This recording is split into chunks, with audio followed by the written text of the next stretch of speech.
બોડેલીના પાણેજ ગામે બાળકીની ભુવાએ હત્યા કરી બલિ ચડાવવાના મામલે આમ આદમી પાર્ટીના સંખેડા વિધાનસભા પ્રભારી એડવોકેટ રંજન તડવી સહિત આમ આદમી પાર્ટીના કાર્યકર્તાઓએ મૃતક બાળકીના પરિવારજનોની મુલાકાત લીધી। બોડેલીના પાણેજ ગામે બાળકીની ભુવાએ હત્યા કરી બલિ ચડાવવાના મામલે આમ આદમી પાર્ટીના સંખેડા વિધાનસભા પ્રભારી એડવોકેટ રંજન તડવી સહિત આમ આદમી પાર્ટીના કાર્યકર્તાઓએ મૃતક બાળકીના પરિવારજનોની મુલાકાત લીધી। બોડેલી તાલુકાના પાણેજ ગામે 4 વર્ષની બાળકીની હત્યા કરી ભુવાએ બલિ ચડાવી હોવાની દુઃખદ બનેલ ઘટનાના પગલે હત્યારા ભુવા સામે લોકો ફિટકાર વરસાવી રહ્યા છે। ત્યારે આમ આદમી પાર્ટીના સંખેડા વિધાનસભાના પ્રભારી એડવોકેટ રંજન તડવી, જિલ્લા મહામંત્રી રસિકભાઈ ભીલ તેમજ આમ આદમી પાર્ટીના કાર્યકર્તાઓએ મૃતક બાળકીના પરિવારજનોની મુલાકાત લીધી હતી।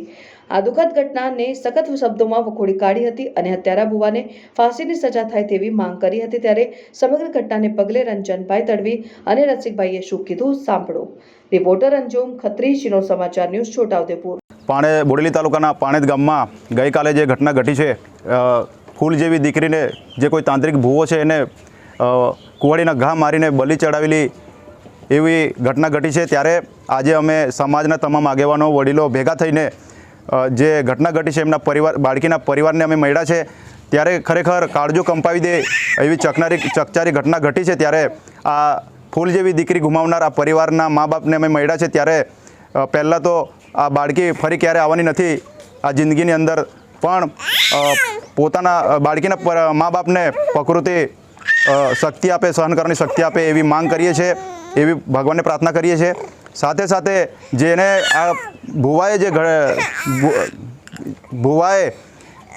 કૃત્ય કર્યું છે એના માટે અમે સરકારને વિનંતી કરીએ છીએ કે એને કડકમાં કડક સજા થવી જોઈએ, ફાંસીની સજા થવી જોઈએ એવી અમે સમાજના તમામ આગેવાનો અને માંગ કરીએ છીએ।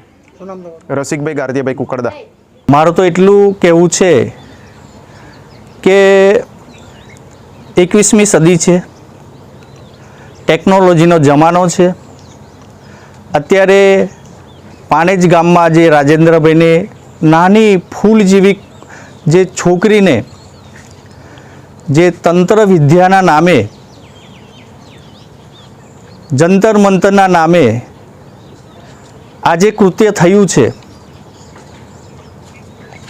હું એક રાજકીય પ્રતિનિધિ તરીકે નહીં, એક વકીલ તરીકે પણ નહીં, પણ એક સમાજના આગેવાન તરીકે અત્યારે જે મેં મુલાકાત લીધી છે અને આ ઘટનાથી મને પણ દુઃખ થયું છે।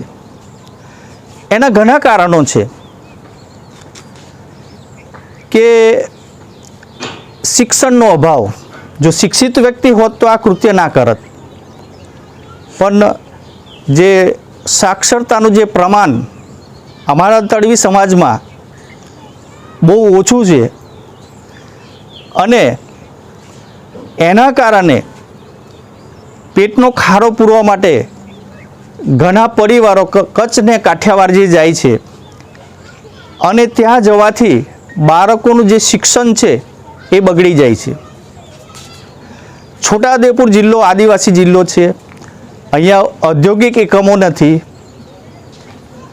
જે એક ઉદ્યોગ હતો સરદાર સુગર, એ પણ ભારતીય જનતા પાર્ટીના ભ્રષ્ટાચારના કારણે બંધ થઈ ગયો અને અત્યારે એની મશીનરી એમપીમાં જઈ રહી છે। એક બાજુ સરકાર એવું કહે છે વિકાસ વિકાસ વિકાસ, તો કયો વિકાસ? નાની નાની છોકરીઓ પર બળાત્કાર થાય છે, મર્ડરો થાય છે છાસવારે। તો ગૃહ મિનિસ્ટરને શરમ આવી જોઈએ। એક બાજુ ગાંધીનું ગુજરાત એવું કહે છે, અત્યારે અમારો તડવી સમાજ 15 વર્ષના છોકરાઓ દારૂ પીને રખડા કરે છે, જેના કારણે એમનું શિક્ષણ પણ બગડે છે અને કોઈ પ્રગતિ કરતા નથી। તો ગુજરાતમાં, ગાંધીના ગુજરાતમાં અને તેમાં ખાસ કરીને અમારા છોટાઉદેપુર જિલ્લામાં જે અત્યારે જે દારૂની જે વિકૃતિ જે ચાલી રહી છે એ બંધ થવી જોઈએ। જે આપણા ગૃહ મિનિસ્ટર એવું કહે છે કે જે ફાંકા ફોજદારી જે મારે જે છે, આ તમારી ફાંકા ફોજદારી તમે બંધ કરીને ગરીબમાં ગરીબ એને રોજીરોટી મળે, શિક્ષણ મળે, જેથી આવી જે ઘટનાઓ જે બને છે એ ન બને. એટલે સરકારને મારી ખાસ વિનંતી છે કે જે આ અત્યારે જે આ કૃત્ય જે રાજેન્દ્રભાઈની ફૂલ જેવી છોકરીનું જે અત્યારે મર્ડર જે થયું છે, તો અમે સંખેડા, બોડેલી, છોટાઉદેપુર, જેતપુર, નસવાડી આ બધા અમે વકીલો બધા ભેગા થઈને અમે એક ઠરાવ કરવાના છે કે આ દીકરીને અમે ન્યાય અપાવવા માટે અમારા વકીલોમાંથી એક પ્રતિનિધિ ઊભો કરીશું અને એ વકીલ ન્યાય આ છોકરીને અપાવશે. અને બીજું મારી ખાસ વિનંતી એક જ છે કે જે તમે જે તાઇફા જે કરો છો, તાઇફા બંધ કરીને તમને પ્રજાએ જે ચૂંટીને મોકલ્યા છે, તમે તમારી ફરજ નિભાવો.